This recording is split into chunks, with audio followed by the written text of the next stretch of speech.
Welcome to our special series of speaker interviews ahead of AI Transform 2025, the leading event built specifically for SMEs who want to get a better understanding of AI and use it in their businesses right away. It's a free one-day event. It's happening this June, June 12th at the Slate in Coventry. It's going to be packed full of learning. We've got live demos, expert speakers, and practical strategies that you can apply in your business right away. Now, today we are joined by one of our returning keynote speakers from last year's event, back for this year, Heather Murray. You can see on your screens there, the founder of AI for Non-Techies. Now, best known, at least I think, for her jargon-free delivery of all things AI, helping non-technical teams get to grips with this technology. Heather's worked with everybody, as she'll tell us in a moment, from global brands to SMEs, and her training has helped generate over $75 million in client sales in 2023 alone. I think I'm right in saying that, Heather. That's right, yeah.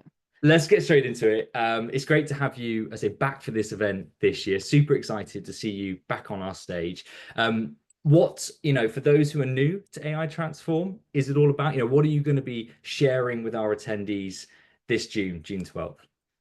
First of all, I'm really excited to be back. I really enjoyed it. Last year, I thought it was fantastic. It's such a really interested group of people. So many questions, and you can really feel the vibe in a room as well. And I think everybody was so into it, weren't they? There's so much to learn. And I was myself with the other speakers sitting there scribbling loads of notes. I thought it was fantastic. But yes, I'm going to be showing people.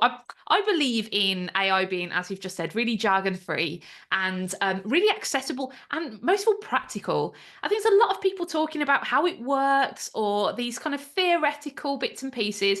I want to show you exactly the tools that you should be using and how they fit together. So I'm going to give you live demos of 10 different tools for SMEs. As you say, I work with huge enterprises, like Toyota, Mitsubishi, Salesforce.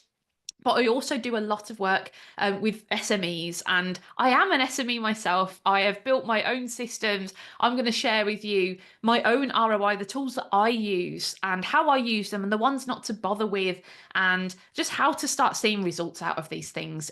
So I want you to audience to be, I don't know, as you walk away thinking, right, okay, I know exactly, I want 3 of those, and I know exactly how much they cost, and I know exactly what I'm going to get out of it. I think to arm you with that sort of information is my plan.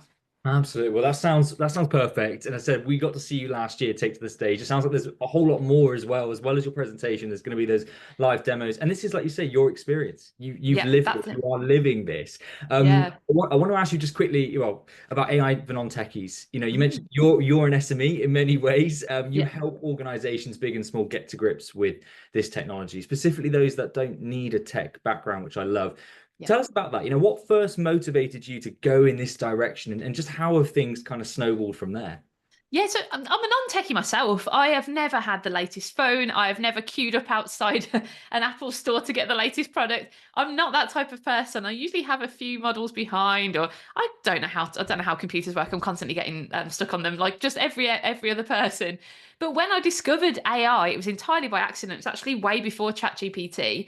I realized how this type of AI, which is generative AI, it's the newer form, how easy that is to use and how you don't need to have any technical knowledge.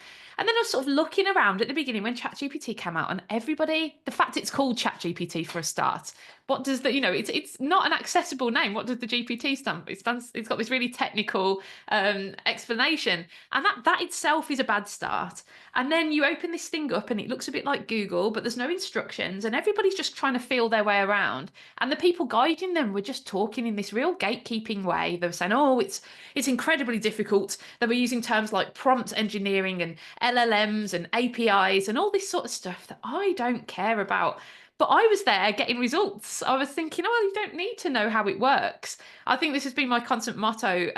It's not how it works, it's how it works for you. So what buttons do you press? What tools do you need? What workflows do you need to set up to actually see results? As SMEs, if we're going to invest £100 a month in something, we want to see 800, £1,000 back. That would make it worth learning how to use it, integrating it. We want to see a decent return. We can't hopefully pick out a few things. We haven't got much time. If you're a founder like me as well, you're wearing so many hats, so you don't have time to learn a load of new stuff. So it's about finding the right things and finding the right results as well. So I set up AI for non-techies, and it literally was a description of what we do. So when people say, "What do you do?" Oh, AI for non-techies. That was very deliberate. I thought it'd be really good for SEO as well. And so the whole point has been I only focus on the non-technical side of AI. There is a whole other side if you really want to dig deep into it. But I'm living proof that you can achieve really amazing results. I get to nearly 2,000% ROI on my own tools, and it's growing and growing. I've built a whole AI team. So the term built just sounds technical as well, doesn't it? But you can create things just purely conversationally. And I just think it's so exciting. It's a whole new world. And my mission is to be kind of that accessible, relatable guide for SMEs through it. Absolutely. And I said we got a flavor of that. We got a snippet of that on our stage last year. And I've just been witness to it through LinkedIn and your following there that you've managed to grow. Just that story of where you've gone and how you've started and where you are today. It's brilliant to see. Now you mentioned there, Heather, just about some of those terms that even GBT and prompt engineering and some of these things I think that come with the sort of verbiage, is that the sort of lexicon of AI technology today. I mean, even those are some fancy words that I don't ever use outside of this world. But I just want to get into misconceptions or kind of the idea, the notion of what this is to an SME and how you help break those down. What perhaps have you encountered along the way when you're talking to teams and companies, some perhaps smaller, some bigger, those misconceptions? What do those look like? What are the common ones that you hear? Yeah, so a lot of people they think biggest misconception is that everybody's much further ahead than they actually are. I assure you, I have taught enterprises in Silicon Valley. I have taught engineering local businesses down the road here in Birmingham. All sorts of different people from all over the world, and everybody is still at the beginner stage. I promise you, it's been years. It is very rare that I see a company. I probably have two clients that are past that starting line. And when they first came to me, of course, I changed that myself. But people are all out there. I think it's so easy to get stuck in a bubble, isn't it? Particularly on LinkedIn. It seems like everybody's using 50 tools. Everybody's really AI first and AI powered now. They're not. People are still learning. There's a reason I've positioned myself actually at the beginning part. I'm the beginner part. You work with me first, and then if you want to go into the more advanced stuff, there's other people to work with. And that's because it's people are very much at the beginning. They're very much learning. They're dabbling. Most people do not have workflows, and most people aren't seeing results yet. So that's the biggest misconception. So don't feel like your competitors are racing ahead just because they're putting AI everywhere. Like we are now AI power. They're probably just tried ChatGPT or Copilot, and they've maybe just invested a little bit in them, but I guarantee they're not using them and getting proper results yet. It's very rare. So that's a big one. I think another one is people think that you need loads of tools to make a difference, loads and loads. But actually, even me, I use probably 5 in total, and my full-time job is not just using AI, but showing others how to use AI. And I have kind of 5 that I use day in, day out. So for the average person, 2 or 3 tools, even 2 tools. If you have a chat bot and say a note taker along with that, an AI note taker, we have a few in this call with it here. AI note takers and an AI chatbot of choice, and they all do different things. So you can pick ChatGPT or Claude or Copilot or Gemini or whichever one you want. If you have those 2 things, you can achieve so much. It's just about making the most out of what you're going to do. I'm actually pulling together some make the most out of ChatGPT or make the most out of Copilot guides right now. So if you do follow me on LinkedIn, you'll get access to those in the next couple of weeks when I finish those. Absolutely. And just building on from that, and this may be elements of what you're talking about, so you can kind of save it for June 12th if you prefer. But just that idea of even picking tools, that I think is something every business has encountered, whether it's AI, whether it's SaaS, it's software, those sort of various sort of, I guess, forms of how businesses operate today. Choosing the right platform, choosing the right tool, it's kind of an age-old conundrum, isn't it? And it's, Yeah. I guess fundamentally businesses need to work that out for themselves. But how have you helped perhaps smaller businesses determine what the right tool is for them when it comes to AI? Yeah, sure. Don't start with the tool is the main thing. Start with the problems that you're having. So think about, so if you're a small business and you're thinking, right, okay, our goal this year is to increase our profitability by 20%, say. And that's what you want to do. And then you kind of, what you need to map out is the blockers. What's stopping you from achieving that? What is it? Is it time? Is it productivity? Is it skill gaps? What is it that's stopping you? Do you need to hire, but you don't have time to hire, you don't have budget to hire? There's always, a small business can generally pull those list of blockers together really quite easily.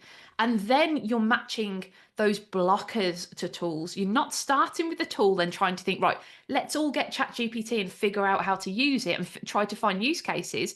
You're thinking of the use cases first and then matching them to tools. And that's when you start getting the big results. So say that one of my problems was it just took me too long with my meetings, have back-to-back meetings all the time. And I had piles of paper on my desk from all of my notes, scribbling my notes.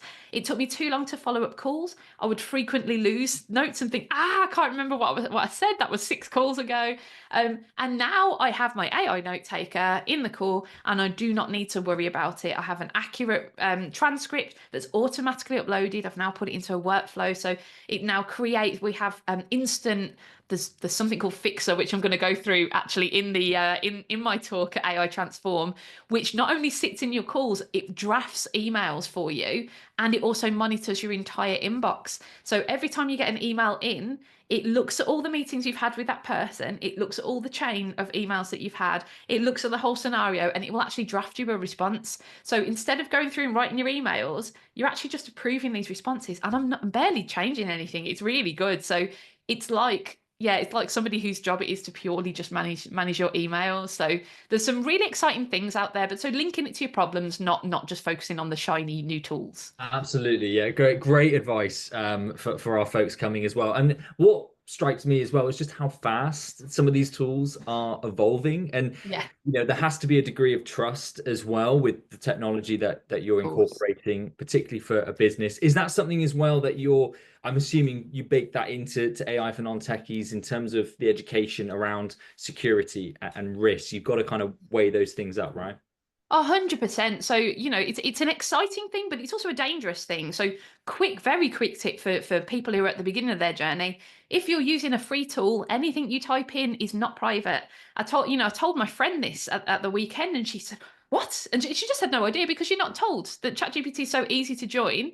It's not automatically obvious, and you just presume it's kind of a bit like Google. What you type in is just yours, but it's not. It goes straight back into the ecosystem, which in most cases is fine. But imagine you put in something sensitive, and if somebody asked the right question with the right words, they can extract that information back out again on their side. So you need to just be aware of the different subscriptions and the different levels of privacy. And I think what it also is doing is drawing our attention to the fact this isn't just an AI problem. We've been downloading apps and using software and all sorts of different things without properly reading data policies or privacy statements or looking properly into security for years now. This is not new. So it's actually making us stop and rethink. I know a lot of people are now re-looking at WhatsApp and going, oh, hang on a second. When you sign up to WhatsApp, you pretty much agreed for it to be able to listen to all your phone calls. And that's how we get these adverts that suddenly it feels like your phone's listening to you, because it is most of the time. So we need to start opening our eyes. And I think generative AI has actually really forced that issue, and it was about time that we did. So I'm glad this is happening. It could be a good thing, like you say, in that wider Mm. conversation. It comes back to that expression, doesn't it? If you're not paying for something, ultimately you're the product That in is some that. way. Yeah, that's it. And Yeah. it's spot on. I mean, I've certainly learned that as well. And messaging from internal companies, what you put in, they're very cautious about that, and rightly so. Just one thing that you mentioned earlier, you're Birmingham based, can hear in your accent. Yeah. This event is taking place in Coventry, and we saw and heard from lots of other companies that are active in and around, the Midlands, which I think is amazing to see. Is that something you've, had the opportunity to kind of support over the last 12 months, 2 years with AI for non-techies? Is there a bit of a hotbed in the Midlands right now for There's AI? definitely, I feel like there is. We have our Silicon Canal in Birmingham. I love that it's called Silicon Canal. But there is, I think there, particularly, I've done a lot more in Birmingham, but I work also with all the West Midlands councils. So I've been talking to the chief exec. So I've been training the local authorities. So actually, I am having an impact over the West Midlands, which is really exciting. But I offer a discount for working with businesses in the West Midlands because I'm very keen to support my local community. You know, I work all over the world, but I want to I want to make a difference here at home. Definitely, absolutely. We can beat London. I think we know we've got some serious talent here, and I think it'd be really amazing for us to build a real AI hub here in the West Midlands. Definitely. Absolutely. And if we can play a small part in that, of course, with AI Transform. Look, conscious of time, Heather, it's been great to chat to you. Maybe just a final word really on, what we can expect to see from you. Anyone who's watching this, I guess, right now, still cliche. Why should they come? Why should they put this in their diary? It is free to attend. Why do you want people to come along on June 12th? Yeah, first of all, the fact it's free is incredible. Get yourself there. There's no reason not to. It's absolutely wonderful. But yeah, so I'm going to take you through 10 amazing tools. I'm going to show you how to link them together, and I'm going to show you all the tools that I use. I'm going to show you my 1,838% ROI as well. So you're going to be walking away feeling really well equipped, feeling informed on how to use these tools, but how to use them safely as well. And you're going to have a lot of stuff that you can go and talk to others about and seem all really up on your AI afterwards. And I'm also going to be there answering questions. So please, I will be there all day. I wasn't there all day last time. I'm going to be there all day this time. And please do come and have a chat with me and just treat it as a bit of a free one-to-one session as well. Why not? Awesome. Heather, look, it's great to chat to you as ever. Thank you so much for giving us your time for this. We can't wait to see you at AI Transform 2025. And just to recap that, as Heather says, completely free to attend, folks. It's happening June 12th at the Slate in Coventry. It is free. So go along to aitransform.net, register your interest now, and we'll see you with Heather on June 12th. Thanks very much. Thank you.